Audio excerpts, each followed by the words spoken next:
This is part 2 of Microchip's cryptography primer. In this part, we discuss authentication, integrity, and confidentiality. Let's look at a few terms which are often confused with each other. These three things should be at the forefront of our minds when we develop secure systems. Devices need to identify themselves, but that's not enough. I can tell you my name is Dan, but how do you know for sure? Devices need to authenticate, meaning they need to prove their identities. If I had to authenticate myself, I could show you my driver's license. My driver's license is issued to me by a mutually trusted authority, the Department of Motor Vehicles. You could examine my license, see it as a genuine product of the DMV, and be assured my name is really Dan. Then, after authentication, the ecosystem will authorize the devices with the appropriate accesses, and privileges. When granting access and privileges, it's a good practice to limit them to only what the device needs. This will help defend your ecosystem. Every little bit helps. As another analogy to this process, consider a friend comes to visit. They knock at your door and identify themselves. Maybe they have a cold, or there's some other reason you don't recognize their voice. So you ask them a question only they could answer. Once satisfied they are truly your friend, you open the door and invite them into your living room, maybe the kitchen. Of course, you let them use the bathroom. But you typically don't invite them into the bedroom or allow them access to your safe. You grant access to only those regions of your home which are appropriate for that particular visitor. Let's look at authentication a bit closer. When something authenticates, it means it is what it claims to be. Non-repudiation is a stronger form of authentication. It proves the specific origin of a message or data. Attestation is also a form of authentication. It's used in secure boot and firmware updates. It assures code has not been tampered with. There can be local attestation and/or remote attestation. An example of local attestation would be a secure boot.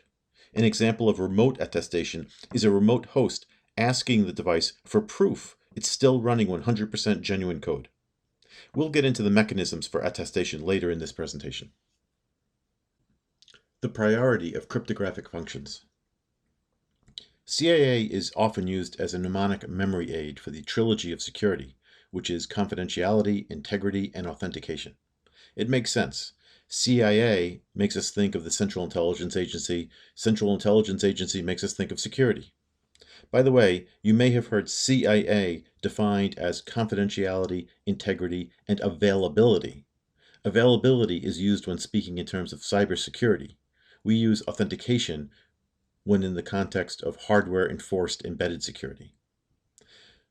Now let's consider the actual functional priority for that trilogy. It's actually AI and sometimes C. In practical applications of cryptography, we first authenticate a message, then we check its integrity. Finally, we make the message confidential by obfuscating it in some way, but only if the payload has value and we need to protect it.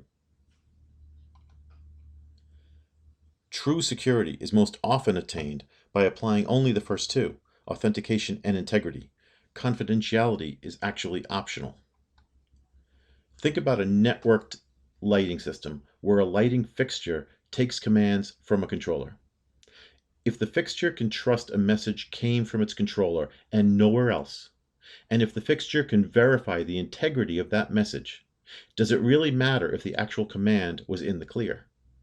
Remember, the fixture will not respond to any command unless it's first authenticated and integrity checked.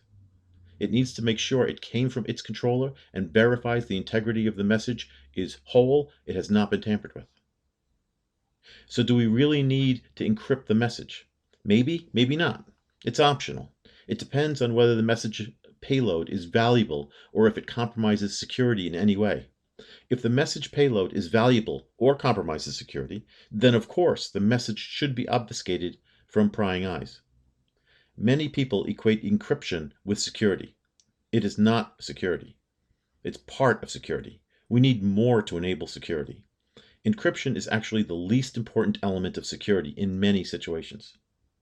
Some people use encryption as authentication. For example, they believe if the lighting controller encrypts a message to the light fixture and the light fixture can decrypt it, then everything is okay. It's not okay. That is a misuse of encryption and leaves open a number of potential vulnerabilities. When and where do we use encryption?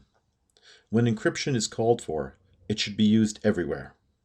Remember that anywhere you use encryption in the stack, it only protects that level and below.